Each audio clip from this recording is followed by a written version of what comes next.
Hello, everyone. Apologies for not attending yesterday's lecture. Uh, as promised, I will be recording the lecture here. And of course, if you have any questions or concerns, please feel free to message me or email me. So we're continuing with the divide and conquer here. So let's go back and recap about matrix multiplication, where we have two n by n matrices. If we multiply those the traditional way, we will get an O(n) cubed. So if you remember from Monday's class, we determined that we could enhance that runtime. There are special cases of n by n matrices where the runtime of traditional multiplication will be faster when you have diagonal or tridiagonal matrices. But for a regular n by n matrix, if we divide each matrix into submatrices, then we can improve the time complexity significantly.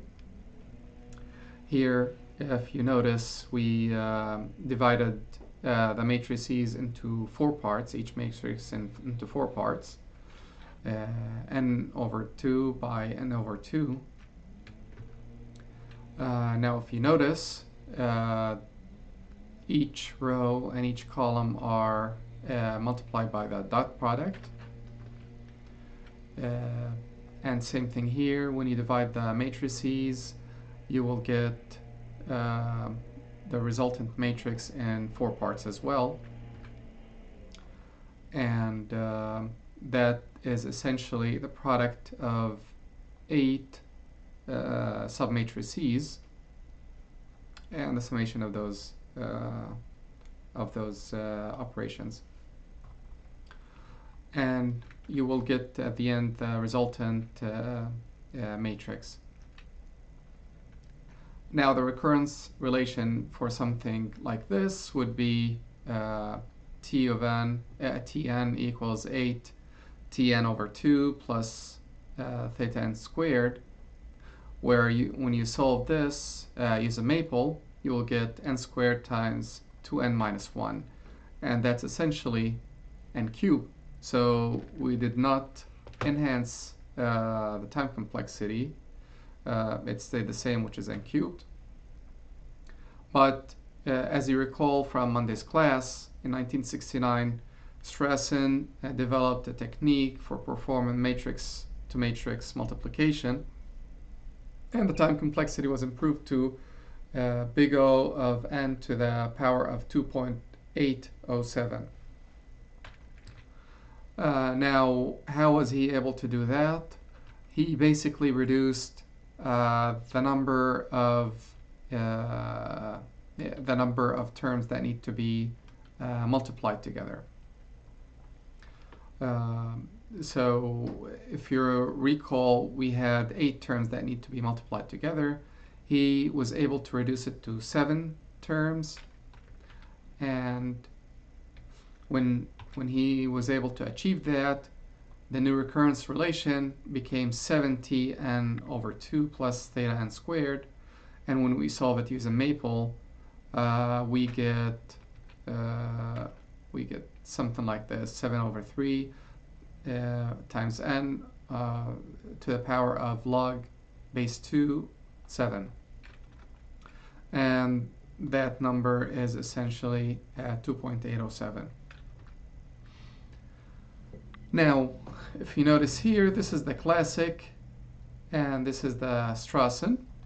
And if we plot them, the classic performs better initially, all the way up to a certain number, a little over 600, maybe 650 or 654. And then after that, Strassen's method performs better.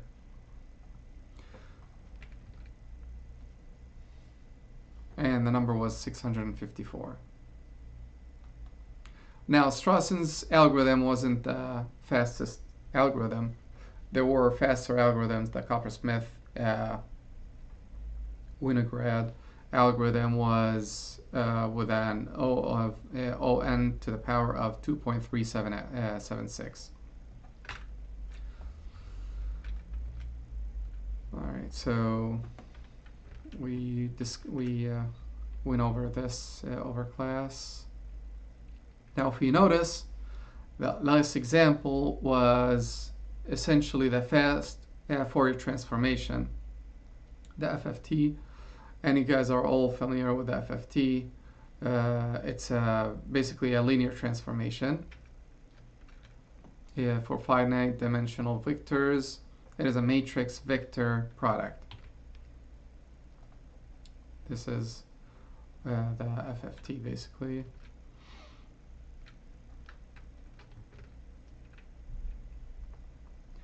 Now with the FFT, the recurrence relation is Tn equals 4Tn over 2 plus theta n.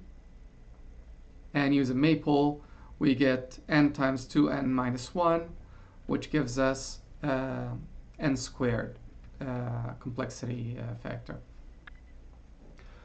So if we look at all the divide and conquer algorithms that we have covered, we have the binary search as a O ln n, tree traversals ON, merge sort ON ln n, and it goes on and on. And we have those recurrence relationships here.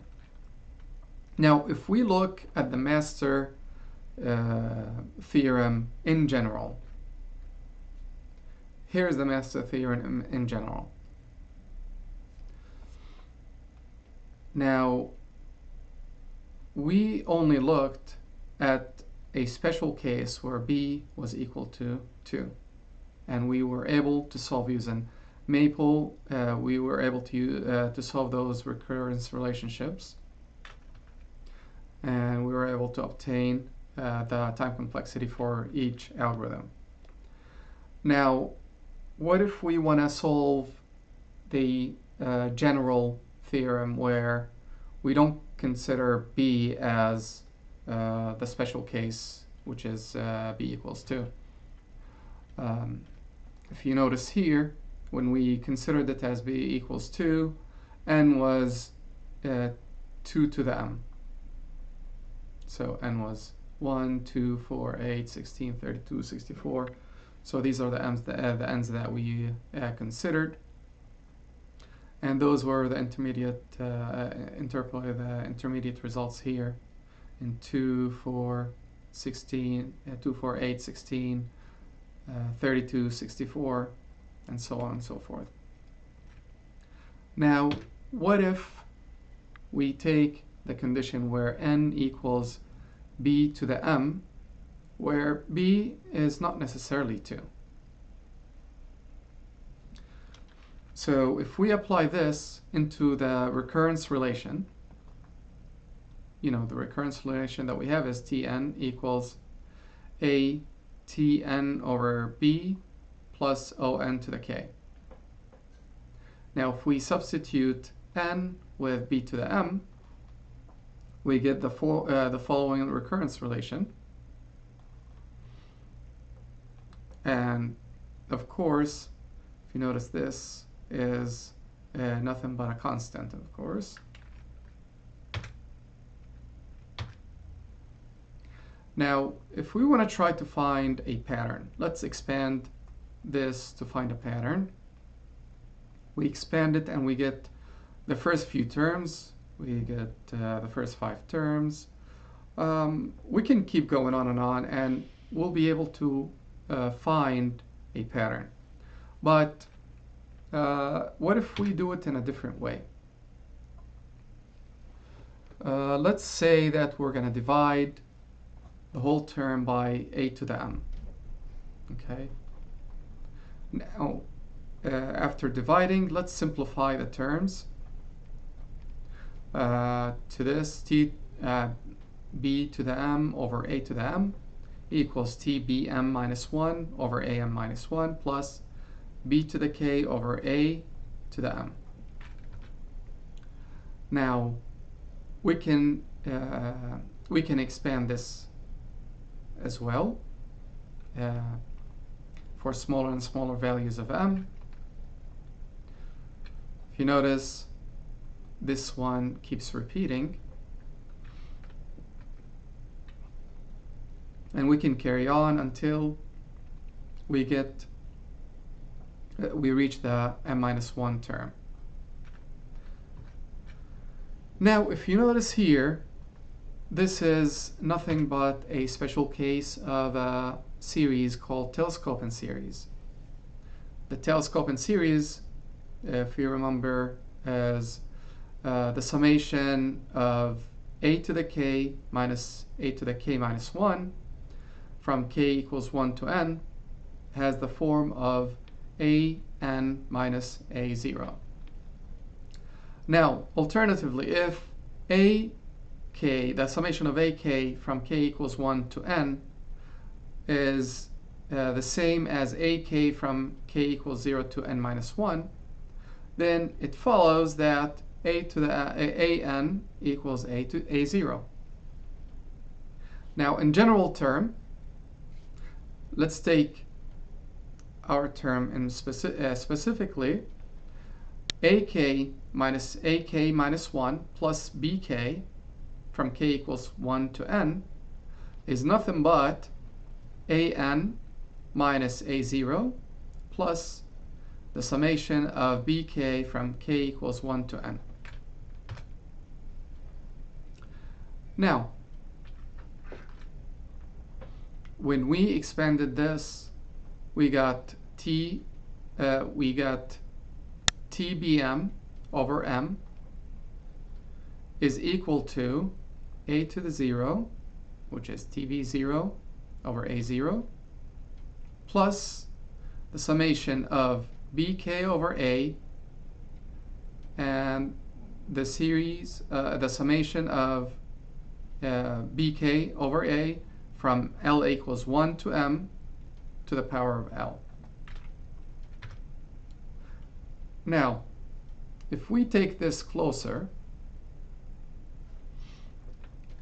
here this term is nothing but t of 1, because b to the 0 is 1, a to the 0 is 1, and this is just t of 1, which is 1. Now,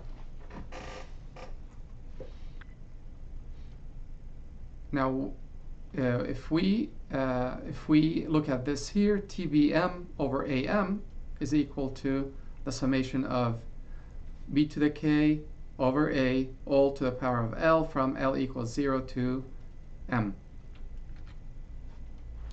And if we multiply by a to m, we get tbm is equal to am times the summation of b to the k over a to the power of L, where L is from 0 to m. Now, the sum is just a geometric series. It's in the form of a geometric series because this is a number, a constant raised to a power here, and that's the exact form of a geometric series, where r to the L equals 1 to infinity, is equal to 1 over 1 minus r. Now, if r was 1, then the summation is simply m plus 1.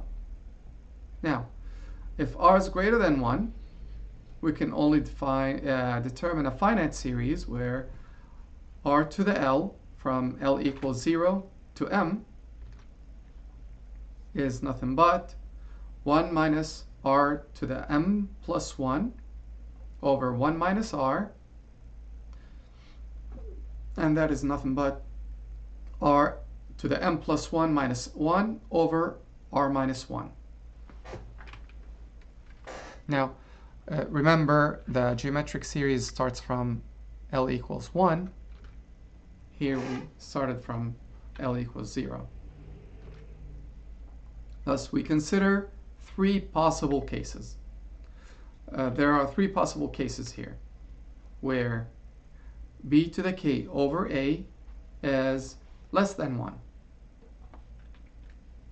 which means that b to the k is less than a, or b to the k over a is equals to 1, which means that b to the k is equals a, or b to the k over a is greater than 1, which means that b to the k is greater than a. Now, what do these three cases mean in our terms, in algorithmic terms? It means that in the first case, the number of recursions at each step is more significant than the amount of work at each step. Remember, b to the k is less than a. Now, when they are equal, it means that the contributions are equal. When b to the k is greater than a, it means that the amount of work at each step is more significant than the additional work contributed by the recursion. All right, so the first case falls in with these algorithms, which is traversal, search of an when we searched for a number like 19 in an ordered matrix, linearly ordered matrix, or the integer multiplication, or the matrix multiplication. So here we have the different values of a, b, and k, and here's the b to the k, and all of these are less than a at this scenario, which means that the number of recursions at each step was more significant than the amount of work at each step. Now, so for this case, for this particular case, to solve our recurrence relation, we just simply take this to be a constant, because the geometric series, when it's up to infinity, is c to the c times a to the m, and c is nothing but 1 over 1 minus b to the k over a, which is a constant. So that means that we can ignore the asymptotic here, and we'll take just the other term, which is O of a to the m. But by assumption, we have n equals b to the m, so m is nothing but log of n with base b. So the whole recurrence relation is going to be at a time complexity cost of O n to the log b of a.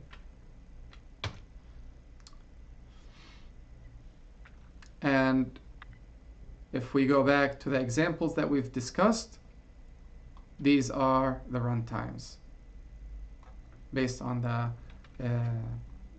solution that we just got. Now let's take the case where bk equals a. Now we have several instances where this was true, which is in the binary search, merge sort, and fast Fourier transform.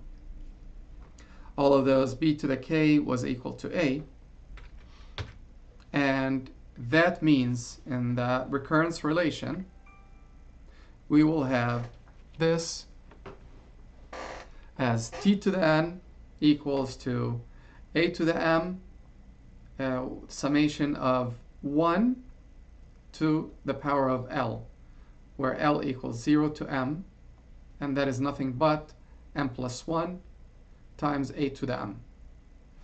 Now by the assumption that we have n equals b to the m and a equals b to the k, that means m is equal to log b n and k equals log b of a, and the resulting time complexity is going to be O log B n times n raised to the power of log B of A. So, and in short, the time complexity is OM A to the M. Now going back to the examples, here are the runtimes. The first one is O ln n, the second one is O n ln n, and the third one is O n ln n. Now, how about the third case, where b to the k is greater than a? Now, b to the k is greater than a. We haven't seen any algorithm examples in that situation. But let's solve the recurrence relation. If we just plug it in, we would get this term. Now, if we factor out the constant term and we simplify, we get the following terms. We get this times b to the km minus this times a to the m. Now, if you notice, these are just constants, positive constants. Why are they positive constants? We know that this one is greater than 1, something greater than 1 minus 1, that is positive. And we know the opposite of it is less than 1, and 1 minus something smaller than 1 is positive as well. Now, if p is less than q, then p to the m is little o of q to the m. So, with that analogy, a to the m equals little o of b to the k to the m, because a is less than b to the k. All right, so if we ignore the second term, then Tn is equal to big O of b to the k m minus am, which is the big O of b to the k m. Now, by assumption, we have n equals b to the m, b to the power of m. So the time complexity is going to be O n to the k, to the power of k. So the time complexity depends on k here. Now, going back to our example, if we sample something, for example, the runtime is going to be O of n. The linear operation contributes more than the divide and conquer component.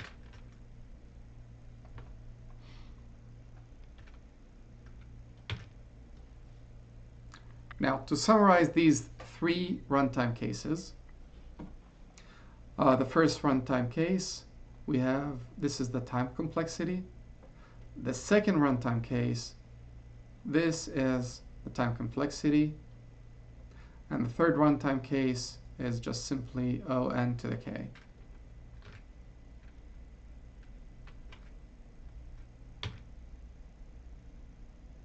And that brings us to the end of our discussion. Again, sorry for not attending yesterday's class. If you guys have any questions or concerns, please don't hesitate to reach out to me.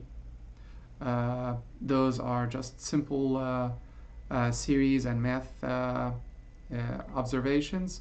If you have any problems with them, please reach out to me and I'll be more than happy to discuss these with you. Thank you, and we'll see you next time.